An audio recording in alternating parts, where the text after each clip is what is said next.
Bonsoir à toutes et à tous et bienvenue à cette autre édition d'information sur Equinox Télévision. À la une, en éducation, des maîtres des parents crient à la discrimination après la publication des listes des instituteurs contractualisés. Ces maîtres, pour la plupart des recalés, parlent de tripatouillage dans le choix porté sur les noms de ces personnes qui figurent dans ces listes rendues publiques du côté de Yaoundé. Nous les écouterons dans ce journal. Et puis, nous irons à la découverte du parc zoobotanique de Mvogbeti situé en plein cœur de la capitale politique du Cameroun, Yaoundé, un parc qui peine aujourd'hui à attirer des visiteurs puisqu'il fait face à de nombreuses difficultés comme nous le dira Marcelin Gansop dans quelques instants seulement. Voilà pour les titres.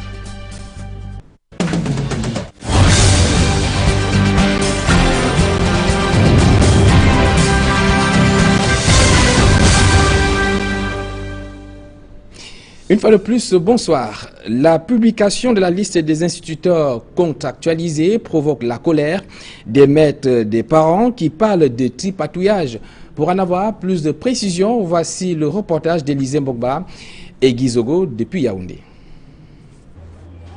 Décidément, la fièvre de la contractualisation des instituteurs vacataires ne retombe pas. Après les contestations qui avaient suivi la publication de la première liste, voici quelques mois, les données n'ont pas changé avec la nouvelle liste des heureux élus qui vient d'être rendue publique.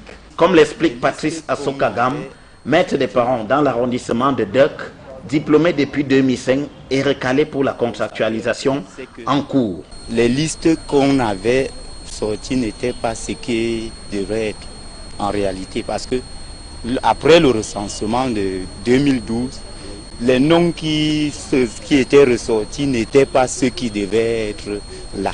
Nous autres, on nous a juste consolés en nous demandant de constituer les dossiers et de faire des requêtes. Bon, je ne vois aucun dossier avec requête qui a abouti là. Le syndicat national des instituteurs contractuels et maîtres de parents, NICOM, se montre plus précis encore. Nous avons noté un certain nombre d'irrégularités, à savoir le fait qu'il y a des gens qui ont eu un CAPIEM de 2007, 2008, 2009. Il y en a même un qui a eu un CAPIEM de 2004, mais qui n'ont pas été retenus. Tandis que les CAPIEM 2012, 2011 sont là. Il y a également le cas de ceux-là qui ont postulé dans des zones urbaines, qui travaillent depuis des années dans des zones urbaines. Et leurs écoles étaient effectivement éligibles dans les zones urbaines. Ils n'ont pas été retenus. D'où est donc venue la fraude, s'il y a eu fraude? Les syndicats ont été intégrés dans les comités d'arrondissement et les comités dans les régions, mais ils n'ont pas été au niveau de la sélection au niveau central. Donc c'est à ce niveau que nous croyons que des infiltrations ont pu être faites. Ces accusations des maîtres de parents et des syndicats ne provoquent aucune réaction de la part des autorités. À la délégation régionale de l'éducation de base du centre, tout comme au ministère de l'éducation de base, personne ne souhaite s'exprimer sur cette question. Tout au plus, promettons un point de presse de la ministre dans les prochains jours. Selon des sources, tout est fait pour éviter les contestations. Ainsi, la liste définitive des instituteurs contractualisés n'a pas été publiée au Minédub, mais plutôt au Premier ministère et dans les régions. Nous parlons des infrastructures dans la capitale économique. Fritz Ntoné s'excuse auprès des populations de Douala par rapport à la destruction prochaine de la place des Cinquantenaires à Sodiko, c'est dans le 4e arrondissement. Le délégué du gouvernement auprès de la communauté urbaine de la même ville reconnaît qu'il n'y avait pas d'autre choix que d'arriver à cette situation qui reste néanmoins d'utilité publique.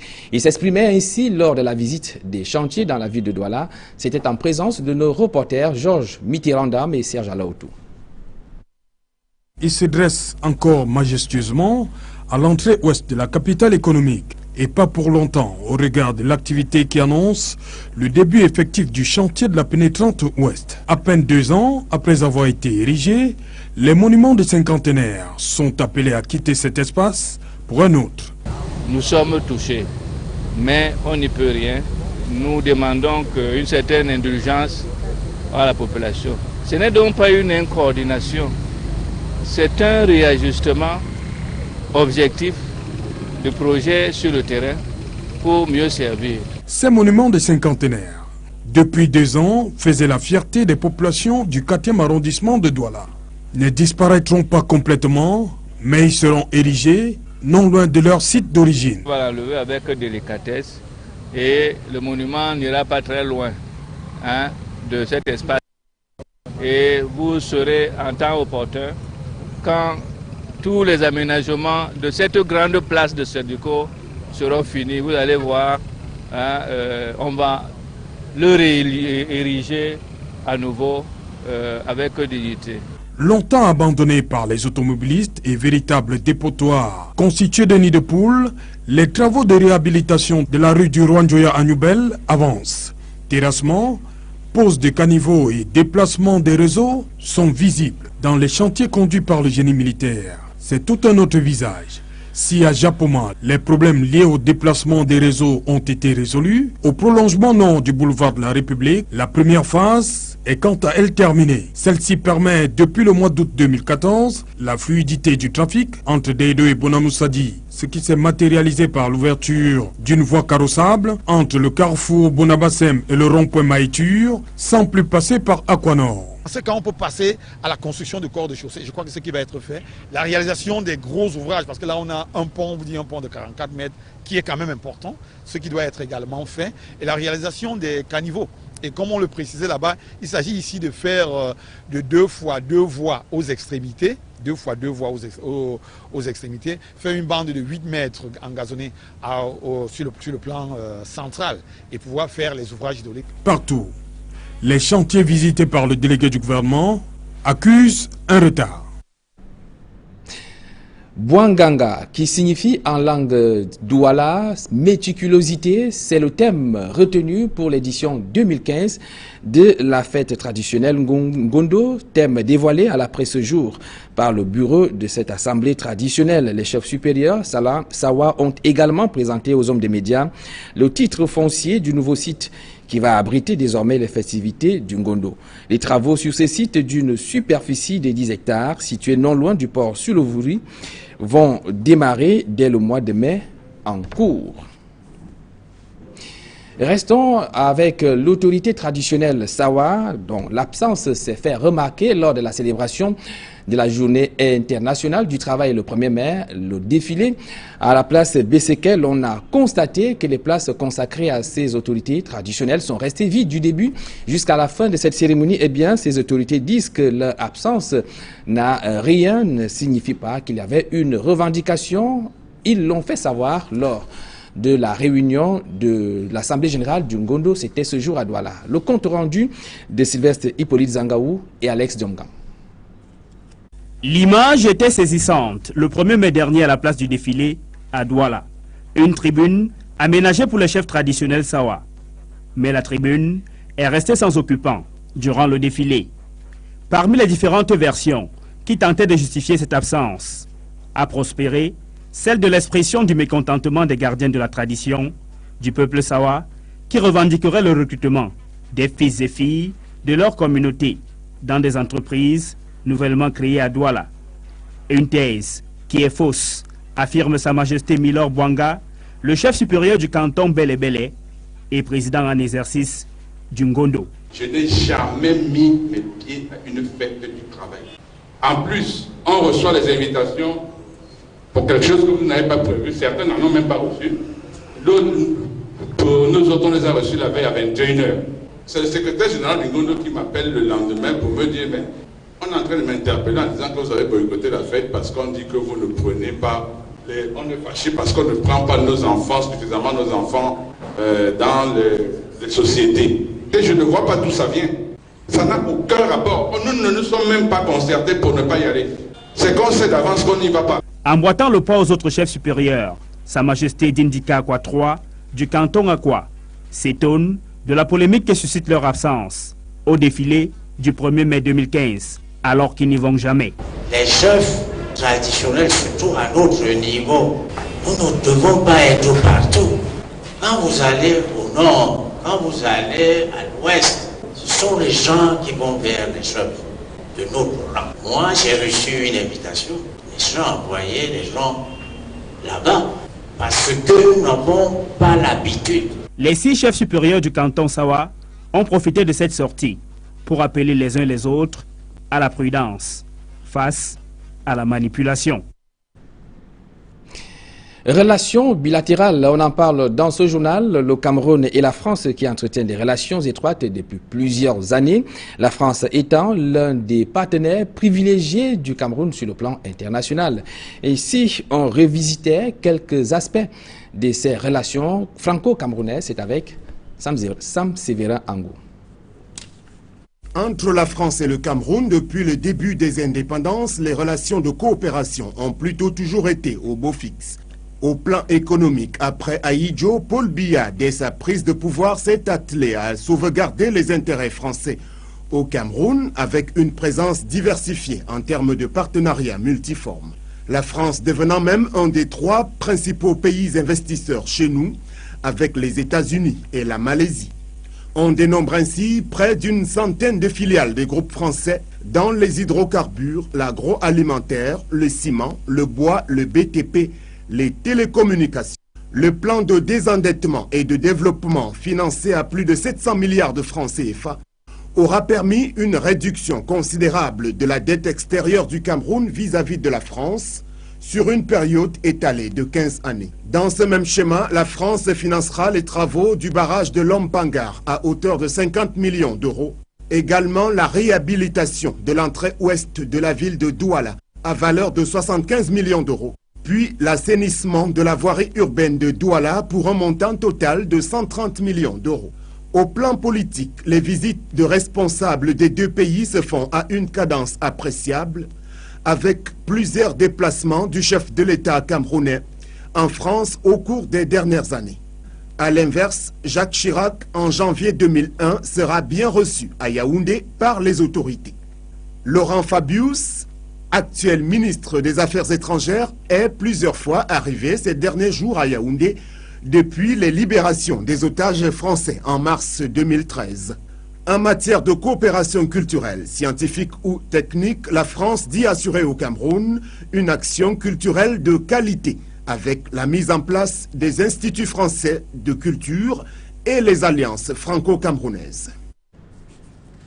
Eh bien, j'annonce au bas de ce journal l'entretien que l'ambassadrice de France au Cameroun a bien voulu accorder à la rédaction d'Equinox Télévision. C'est au bas de ce journal. La suite, on parle de 4e et 5e promotion de la PK Focam Institute of Excellence. Récompensés, les meilleurs d'entre ces étudiants ont reçu leur diplôme des mains du promoteur de la PK Focam Institute of Excellence. Reportage.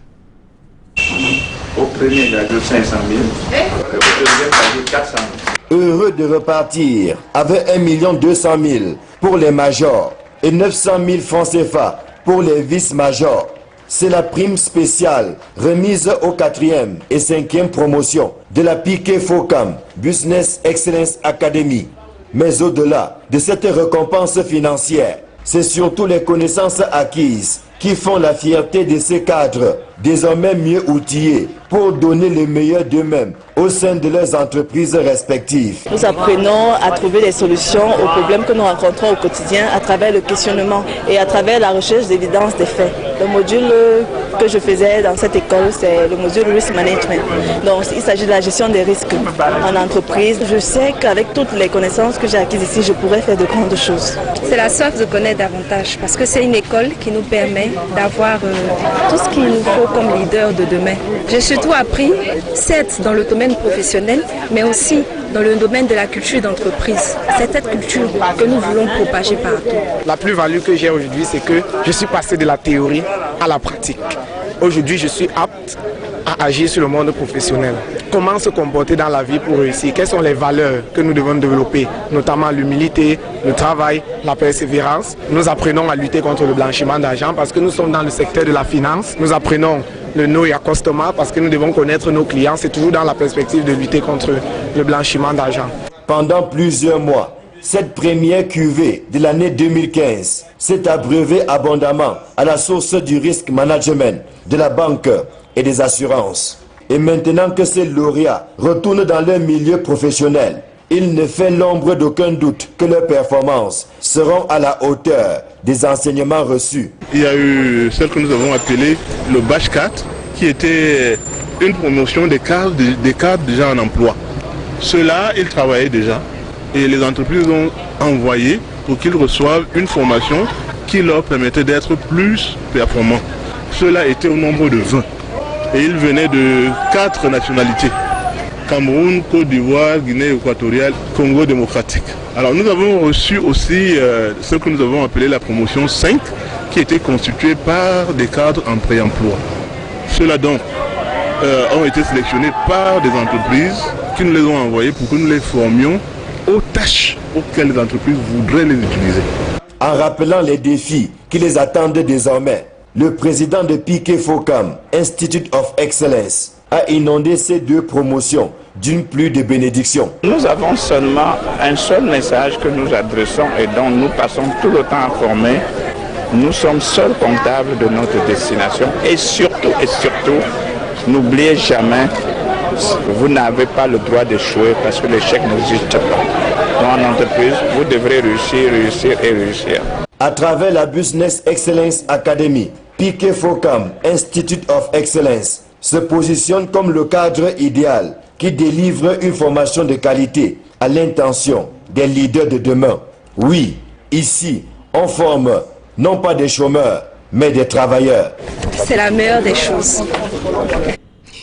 Les échos de la célébration de la Journée internationale du travail dans ce journal et arrêt avec les personnels des laboratoires Biopharma. C'est dans ce reportage. Tout commence ici, à la vallée de Séké à Douala. C'est la nouvelle place des fêtes de la capitale économique.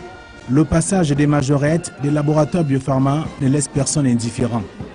Dans une démarche bien cadencée, à travers les faits et gestes bien rythmés, le défilé des majorettes des laboratoires Biopharma, avec à leur trousse des hommes et femmes au sourire radieux, reflète la mine de ceux qui travaillent effectivement pour la beauté.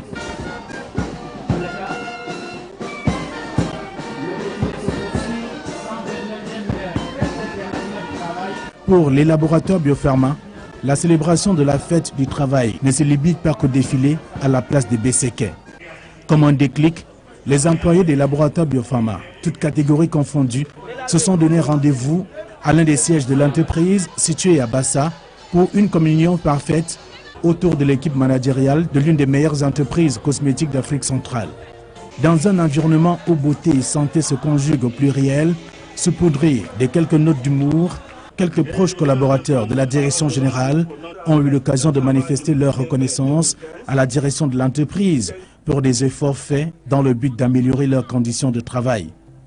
Dans cette mouvance, des engagements ont été pris par les employés dans le but d'assurer la bonne marche de la structure à travers de bons résultats, ceci pour une entreprise aux ambitions démesurées. Nous ne pouvons que dire merci à M. Nana, qui est le directeur général des laboratoires Biopharma, qui a permis à ce que nous passions ce très beau moment et nous espérons que l'année prochaine, nous serons encore plus nombreux à célébrer cette fête du travail. Des paroles teintées d'ambiance musicale avec des artistes de haute facture.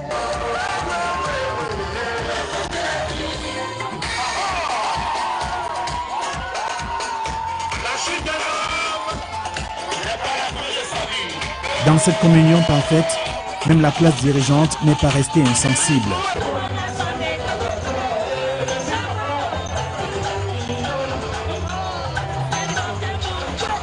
Longuet et bien d'autres jeunes artistes ont animé l'assistance. L'ambiance a atteint son paroxysme à travers des rythmes divers.